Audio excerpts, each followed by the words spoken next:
welcome back here with Money, Money, Money. And this week we're understanding this landmark change that's sweeping over India, the move to digital payment technology. And we're in conversation with Rajiv Anand of Axis Bank. Now, Rajiv, it's time to understand this unified payment interface. This is something that was launched, I think in September, October this year itself. And it promises to be quite a landmark thing in itself, right? Because it's what, the next level after NEFT, IMPS in terms of, how we transfer money to each other? In a sense, it sits on top of NEFT and IMPS. The unified payment interface, all you need to do is download an app, set yourself a virtual payment address, a VPA. So, for example, if I am Rajiv at Axis Bank, that's my VPA. You can choose this. I mean, you can choose, you can choose you want. whatever you want. And thereafter, if you want to send me money, all I need to tell you is, Surabhi, can you send me money at Rajiv at Axis Bank? And it's a click of a button from there. It is interoperable.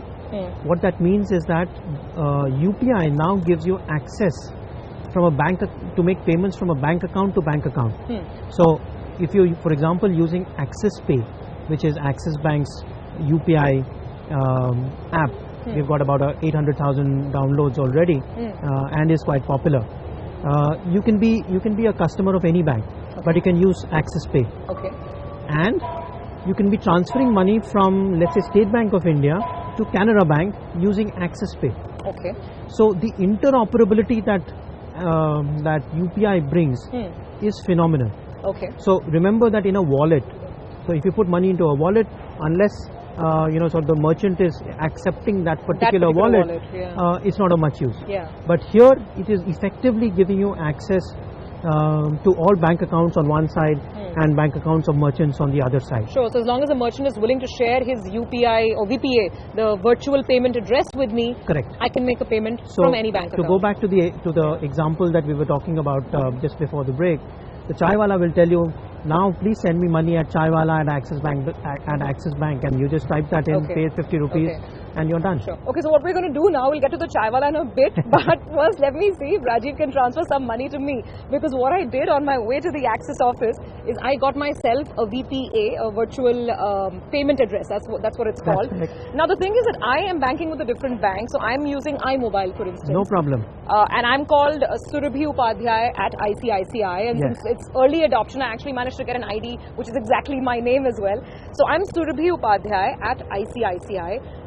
We can do a token transaction. Yes, let's do that. See if Rajiv is going to send me any money. Let's do that. So I just press on send, my account, which is my account at Axis Bank. Send to receiver, VPA. Let's see if you're around. Yes, there you are. Let me send you 100 rupees for your next cappuccino. Oh, wonderful. That's nice. And I say send yes. And all you've done is you've just put in Surabhi Upadhyay. That's it. No other details required. You're already set up as a VPA in my app, and I'm now sending you 100 rupees. Put in my PIN number. I said done. Submit. The transaction is successful. You should be able to see a SMS and a notification right away. Oh, brilliant. Guess what, people? I have got myself 100 rupees, all thanks to Rajiv. Rajiv, thank you very much. My pleasure. Much needed in today's environment. And I'll use the same at the coffee merchant, electronically, and I'll get myself that cappuccino. This is great stuff, Rajiv. And see how simple it was. There is no need for you to transfer money from a bank account into a wallet and then from a wallet to a merchant. Here you're going directly to you. And then you can use that money from your bank account to pay a merchant. Which I could also do in NEFT or IMPS. The difference there was that I needed the branch code and I needed all the additional information. Correct. And here, once again, I want to re-emphasize the beauty of UPI is around interoperability, which really means that all you need to do is get more and more people to download UPI apps, and there are quite a few of those around, and I'm hoping that many of your viewers will download Axis Pay, but there are many of those around, and that's all you need. Set yourself up as a VPA with a VPA, and you can start using your bank account to make payments directly. One more thing, transactions are free. Okay, no charges whatsoever. No charges no at all. convenience fee, nothing of That's any sort. correct. But that brings me to the next question. As we are going down this digital payment road, there are so many different milestones and pit stops that are coming in. The wallets, UPI, the good old debit and credit cards. We discussed MPOS, micro ATMs. So much is happening. So which is the best channel to be on?